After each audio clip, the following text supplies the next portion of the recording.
Good morning. Welcome back to the Red Mic. Happy Wednesday, hump day. Today's Red Mic message, well, it's a question. Commitment. Yesterday, I touched briefly on some of the things related to NIL that have been bugging me for a while in college football and stuff like that. And I'm going to try to offer some solutions tomorrow, some humble suggestions. But yesterday, I also talked a little bit about, I didn't linger on it for a long time, but I'm sick of not seeing players and coaches live up to their commitments.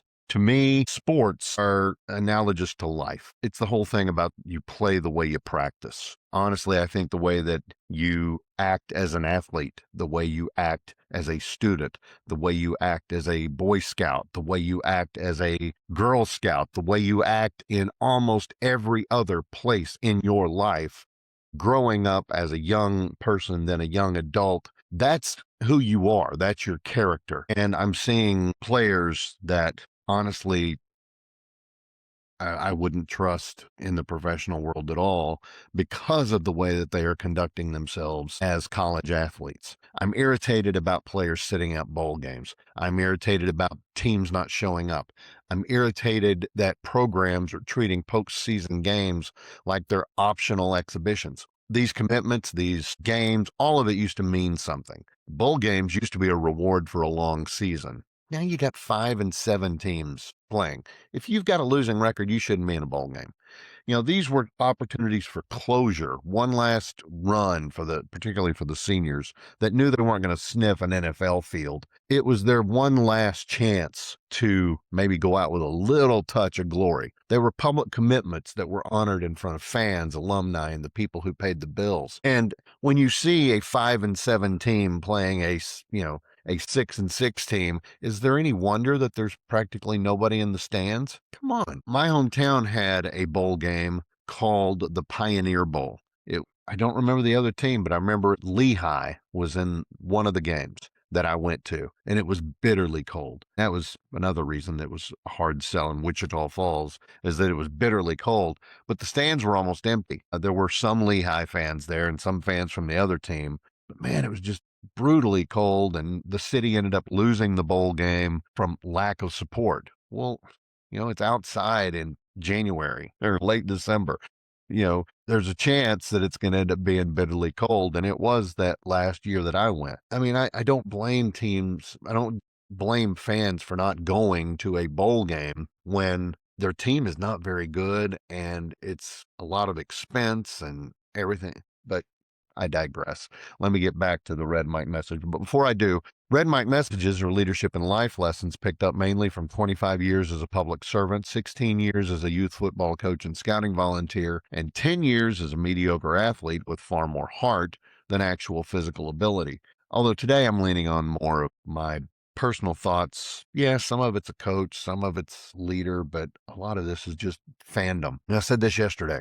These aren't student athletes anymore. Students finish semesters, athletes finish seasons, professionals are the ones that are protecting their assets. And what we have now is professional behavior operating inside these institutions that still want the moral cover and branding of higher education and student athletes. And these are definitions that I think should matter, because bowl games aren't exhibitions, they're contracts. Sometimes they're written, sometimes they're implied with teammates, fans, donors, alumni, broadcasters, and the school itself. When you accept that scholarship, the NIL deal, the locker room, the logo, you're accepting an obligation, not just an opportunity.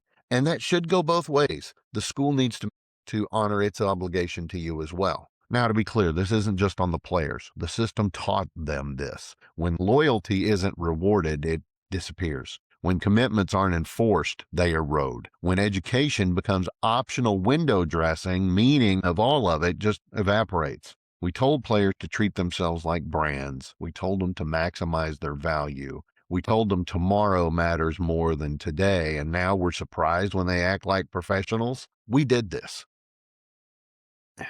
I mentioned Georgia's clawback provision to the NIL.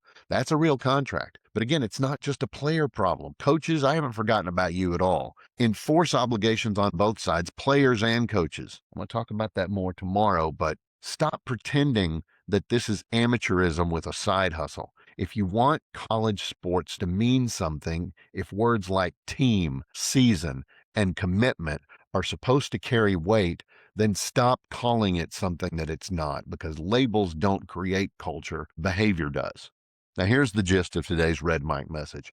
Commitment means finishing what you start. Incentives always shape culture. Labels don't replace behavior. Loyalty follows accountability, and institutions rot when obligations vanish. That's today's Red Mike message. I hope you found it interesting. I hope you find it helpful. If you disagree with me, fine. Tell me in the comments. I'd love to have a discussion. Love to have a chat. On another couple of notes. One, somebody asked me where I got this. I love this.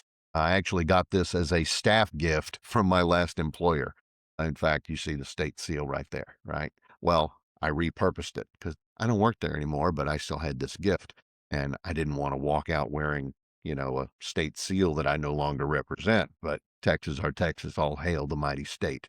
And this is from my favorite Texas flag. This is the De Zavala flag, which some historians are not even sure if it actually ever even flew over the state of Texas, but I'm going to act like it did because I love this flag. The other thing I want to digress to is I've mentioned this a little bit on both my personal profile and I think I mentioned it on the Red Mike Messages page yesterday. We lost a very insightful, very pioneering guy yesterday.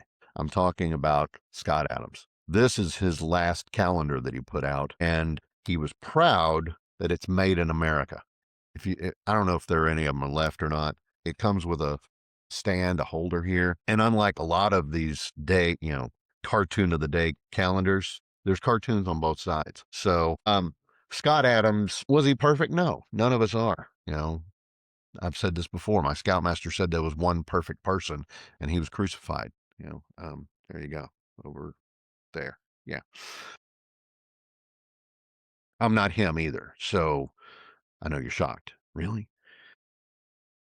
Scott Adams, yes, flawed, made some mistakes, but he honestly and truly, I believe, loved this country. He loved people. He believed that everyone could be better. He taught me several things. One, believe in systems, not goals. If all you have is goals, then you're not going to be successful. You have to build a system in order to make things work. He believed in what he called the talent stack. He didn't believe that anybody had to be the best at what they do in that one little aspect of their life.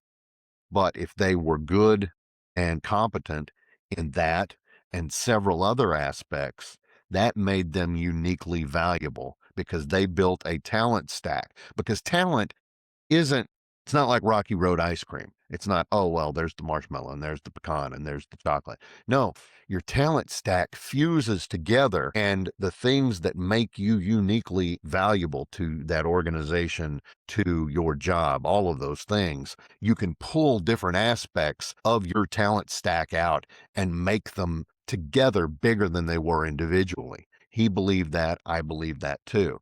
I'm a good writer. I speak fairly well. I've got an inventive mind on how to reach out and get to different audiences and stuff. I've put all of that together, but I've also got strategy of a former coach. So that makes me uniquely who I am. That's my talent stack. Build your talent stack. Read a book you've never read something about before. Learn different things. Everything you do to improve your future viability to a future or current employee, building that talent stack, it's going to pay dividends in the long run. And then last but not least that I'm going to mention, he also talked about reframing your brain. And I've mentioned his book on that, Reframe Your Brain before. It's the whole idea of, you've got a regular frame in mind of how things are supposed to work. If that's not working for you, figure out a way to reframe it to have the same situation, but with a little different attitude, a little different perspective. And you're going to figure out a new way to do something that maybe you've been doing exactly the way it's supposed to be done. But if you reframe your brain, reframe your thinking, reframe your attitude, it's going to have different results. And remember, the one definition of insanity is doing the same thing all the time, but expecting things to turn out differently. So reframe your brain, build a talent stack. Be more like Scott Adams. That's more of today's Red Mike message. I love you guys. I'll see you again tomorrow. Until next time, don't forget, life is short. Drink the bourbon.